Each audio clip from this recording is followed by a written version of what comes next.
Welcome back to another session जहाँ पे हम पढ़ रहे थे दो चरों वाले रैखिक समीकरण युग्म। हम उस पर प्रतिस्थापन विधि और विलोपन विधि के कुछ सवालों को कर चुके थे।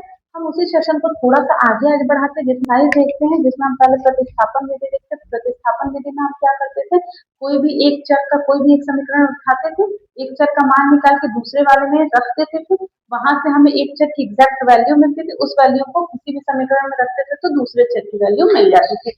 ठीक है, तो वहीं पे हम ये वाला यूज करेंगे, ये हमारे लिए इजी होगा। मान लीजिए इसको समीकरण ए, समीकरण दो।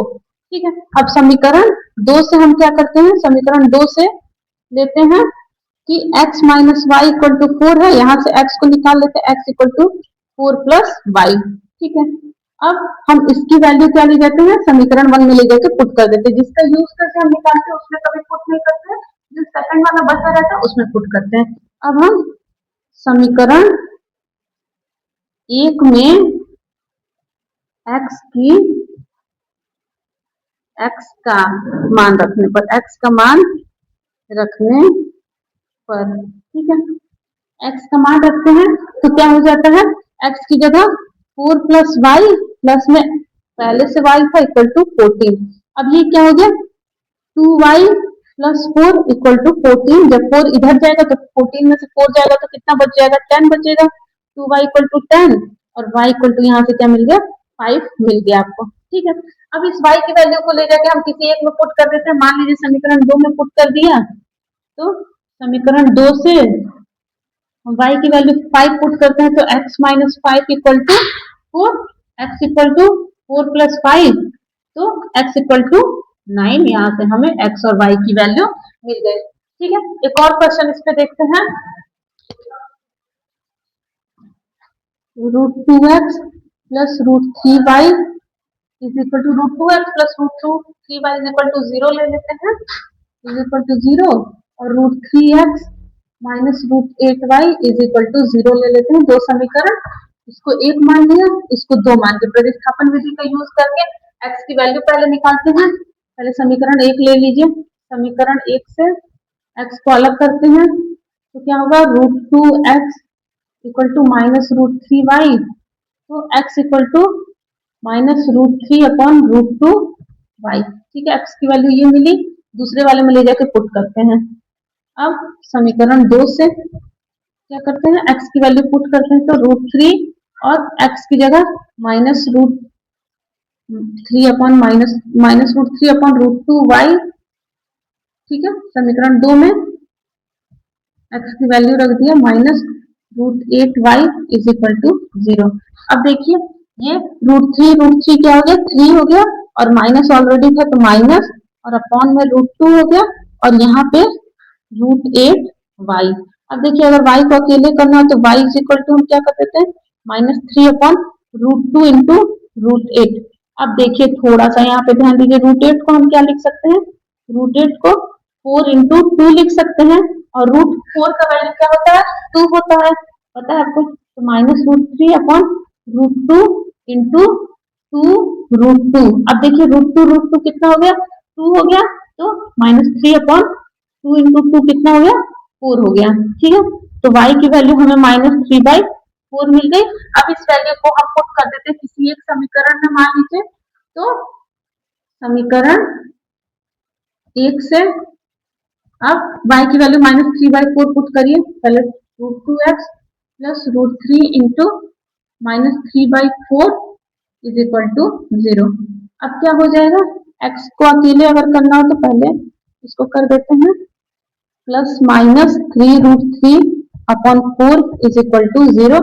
तो x is equal to 3 root 3 upon 4, और रूट 2 क्योंकि यहाँ पे इंटू में था तो यहाँ पे डिवाइड में चला गया, तो ये कितना हो गया, 3 रूट 3 अपॉन 4 रूट 2। यहाँ से आपकी x की वैल्यू आ गई। ठीक है, x की वैल्यू वहीं पे आपकी आ गई।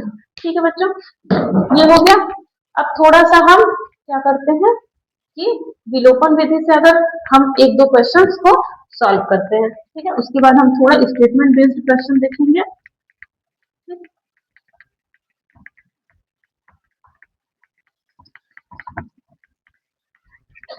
तो क्वेश्चन और देख लेते हैं।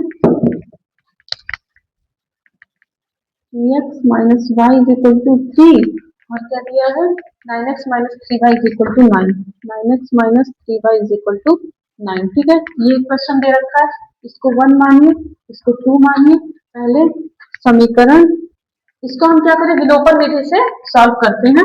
ठीक, विलोपन विधि से अगर सॉल्व करते हैं तो सबसे पहले क्या करते हैं, गुणांकों को सेम करते हैं। अब देखिए यहाँ पे x के साथ 3 है, यहाँ पे x के साथ 9 है। ठीक है, अब हम क्या करते हैं, इसमें 3 का एक बार मल्टीप्लाई कर देते हैं ताकि यहाँ पे भी 9 आ जाए। तो समीकरण 1 में 3 का गुणा करने पर कितना हो गया 9x, क्योंकि आपको पता है कि सब में गुणा करते हैं, इज इक्वल टू 9। ये समीकरण 3 हमें मिला और ऑलरेडी समीकरण 2 ये था। अब चलिए समीकरण 3 में से समीकरण 2 को घटा दीजिए, क्या होगा 9x minus 3y is equal to 9 और 9x minus 3y is equal to 9। ठीक, अब ये माइनस प्लस माइनस, ये करिए, इसको भी प्रतिस्थापन से ही करना होगा। आगे बढ़ते हैं, थोड़ा एक स्टेटमेंट बेस्ड क्वेश्चंस देखते हैं और हम इस एक्सरसाइज को कंप्लीट करते हैं प्रतिस्थापन विधि के साथ। नेक्स्ट हम विलोपन विधि पढ़ेंगे। ठीक है, अब देखिए ये क्या दे रखा है 2x plus 3y is equal to 11, 2x minus 4y is equal to minus 24 को हल करें और m का वह मान ज्ञात करें ताकि ये इतना हो जाए। अब देखिए, अब आपको कंफ्यूजन होगा कि इन दोनों में m है ही नहीं, अब m को कैसे निकालें, तो m को आप अभी भूल लीजिए, अभी आप यहाँ से x और y की वैल्यू निकालिए। ओके, अब देखिए, अब x y की वैल्यू हमें मिल जाएगी तो सिंपली हम x और y का मान जब इसमें रख देंगे तो m का मान वैसे ही हमें मिल जाएगा। ठीक है, तो एक बार हम प्रतिस्थापन विधि का यूज करते हैं, तो 2x plus 3y is equal to 11 है और 2x minus 4y is equal to minus 24 है। समीकरण 1, समीकरण 2, समीकरण 1 को उठाते हैं, x की वैल्यू निकालते हैं। समीकरण 1 से 2x plus 3y is equal to 11, तो 2x equal to 11 minus 3y, तो x equal to 11 minus 3y upon 2। चलिए x की वैल्यू ऐसे ही हम सिंपली अब इसको क्या करते हैं, समीकरण 2 में ले जाके पुट करके देखते हैं। अब समीकरण 2 से, ठीक है, 2 into 11 minus 3y upon 2 minus 4y is equal to minus 24। 2 से 2 वैसे ही कट गया, 11 minus 3y minus 4y is equal to minus 24। 3y minus 3y minus 4y कितना हो गया minus 7y is equal to minus 24, minus 11 minus 7y is equal to minus 35। ठीक है, minus 35 को माइनस माइनस कट गया, y is equal to 5 आ गया। ठीक बेटा, यहाँ से y की वैल्यू कितनी आ गई 5 आ गई। सिंपली अब y की वैल्यू ले जाके हम 1 में पुट कर देते हैं, तो समीकरण 1 में y का मान रखने, और इस y की वैल्यू तो जरूरी नहीं एक ही में रखें, हम 2 में भी रख के देख सकते हैं। तो 2x प्लस 3, y की वैल्यू 5 निकल के आई है इक्वल टू 11, तो 2x plus 5 3 15 is equal to 11, 2x equal to 11 minus 15, 2x equal to 11 में से 15 जाएगा माइनस का 4 बचेगा, x इक्वल टू माइनस 2 मिल गया। ठीक है, x equal to minus 2, y equal to 5 मिल गया। यहाँ पे हमारा क्वेश्चन खत्म नहीं हो रहा है, अब ये बोल रहा है कि m का हमें इसमें से वैल्यू निकालना है। ठीक है, अब y की वैल्यू क्योंकि 5 दे निकाली हमने, और m इंटू एक्स की जगह माइनस 2 प्लस 3, तो 5 is equal to minus 2m plus 3। ठीक है, 5 minus 3 equal to minus 2m, 2 is equal to minus 2m, तो m is equal to minus 1। m की जगह अगर हम माइनस 1 रख देंगे तो ये समीकरण का हमें मान मिल जाएगा, m की वैल्यू हमें माइनस 1 मिल गई। ठीक है, चलिए अब चलिए बेटा नेक्स्ट क्वेश्चन देखते हैं। क्योंकि ग्राफ वाले क्वेश्चन आपके सिलेबस में है नहीं, इसलिए मैंने उनको स्किप कर दी है और मैं बस प्रतिस्थापन और विलोपन को आपको करवा रही हूँ। वज्र गुणन भी आपके में है नहीं, इसलिए उसको भी मैंने नहीं कराया है। ठीक है, अब देखिए क्या है, इसमें दो संख्या का अंतर 26 है और एक संख्या दूसरे की 3 गुनी है, तो संख्या ज्ञात करना है। आपको समझ में आया कि दो संख्या है और उन दोनों संख्या को ज्ञात करना है, तो आपको पहला अपना मिल गया क्या कि संख्याएं आप मान सकते हैं। माना क्या, पहली संख्या बराबर x और दूसरी संख्या बराबर y। अब चलिए अब हम क्वेश्चन थोड़ा पढ़ते हैं। प्रश्नानुसार क्या दे रखा है, दो संख्या का अंतर मतलब x माइनस वाई कितना है, 26 है, एक मिल गया हमें, ठीक है। दूसरा क्या बोला, एक संख्या दूसरी की दोगुनी है। तो कोई भी एक संख्या जो है, कोई भी एक संख्या दूसरी की क्या है, 3 गुनी है, मतलब x इक्वल टू 3y है। यहाँ से तो हमें सिंपली मिल गया, x की वैल्यू सिंपली हमें मिल गई कि x इक्वल टू 3y। अब चलिए अब x का मान समीकरण 1 में रख देते हैं। x का मान समीकरण 1 में रखने पर, अब देखिए यहाँ पे हम x का मान क्या रखते हैं, 3y minus y equal to 26। तो यहाँ पे कितना y, 2y is equal to 26। तो y इज इक्वल टू क्या मिला हमें, 13 मिल गया, ठीक। यहाँ से y इक्वल टू हमें 13 मिल गया। अब y की वैल्यू किसमें, 2 में रख दीजिए। y का मान पहले हम इसको सेलेक्ट करते हैं कि कौन सा समीकरण इजी है, ताकि उसको लेके चले। किसी को भी आप लेके चलेंगे आंसर तो सेम आना है, बट इजी को लेके चलेंगे ताकि हमारा कैलकुलेशन कम हो। y का मान समीकरण 2 में रखने पर, ये चीजें लिखना एग्जाम में भी बहुत इंपॉर्टेंट है कि कहाँ पे क्या आप करना है, ये सब संक्रियाओं को जरूर लिखिएगा। अब y का मान 2 में रखेंगे तो x इक्वल टू 3 इंटू 13, तो 13 3 जा 39, तो x की वैल्यू यहाँ से हमें मिल गई 39। यानी कि अतः दो संख्याएं 39 और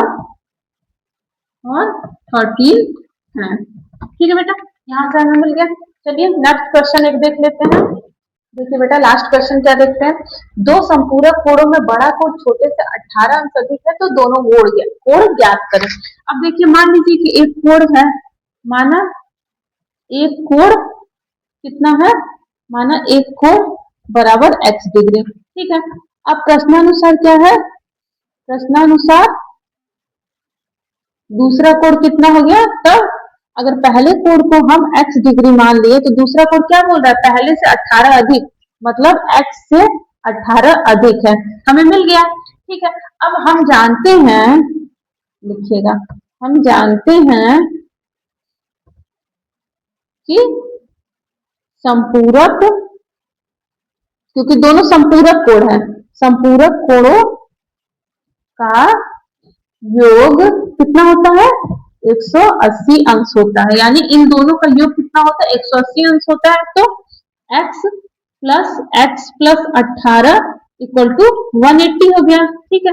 अब यहाँ पे क्या 2x इक्वल टू 180 माइनस 18, तो देखिए बेटा यहाँ पे क्या होगा, 2x इक्वल टू 180 माइनस 18 हुआ, तो 2x इक्वल टू यहाँ पे कितना बचा 162, और x इक्वल टू कितना हो गया 81, ठीक। एक कोण आपको 81 डिग्री का मिल गया, तो दूसरा कोण कितना मिलेगा, दूसरा कोण क्योंकि था कितना x प्लस 18, तो 81 प्लस 18 कितना हो गया 99 डिग्री का, ठीक है। एक बार अपना आंसर चेक कर लेते हैं हम कि 99 और 81 180 आ रहा है कि नहीं, ठीक। कितना हो गया ये 180 हो गया, मतलब कि ये सही है, मतलब कि दूसरा कोण क्या है 99 डिग्री का है और पहला कोण क्या है 81 डिग्री का है। अगर आपको ये सेशन अच्छा लगा हो, आपके कॉन्सेप्ट क्लियर हुए हो, आपको समझ में आया हो प्रतिस्थापन विधि का यूज, ये तो वैसे ग्राफ विधि से करने को आपके बुक में दे रखा है, बट मैंने ऐसे करके आपको बता दिया ताकि इस टाइप के क्वेश्चन भी अगर आपको कहीं भी पूछे तो आप तुरंत इसको कर ले जाए, ठीक है बच्चों। अगर आपको सेशन अच्छा लगा हो तो लाइक जरूर करें और अपने दोस्तों में भी शेयर करें, ठीक है। और हमारे चैनल को सब्सक्राइब जरूर करें, और आगे भी आपको ऐसे ही अच्छी अच्छी क्वेश्चंस के साथ, अच्छे अच्छे सेशंस के साथ हम मिलते रहेंगे। Thank you.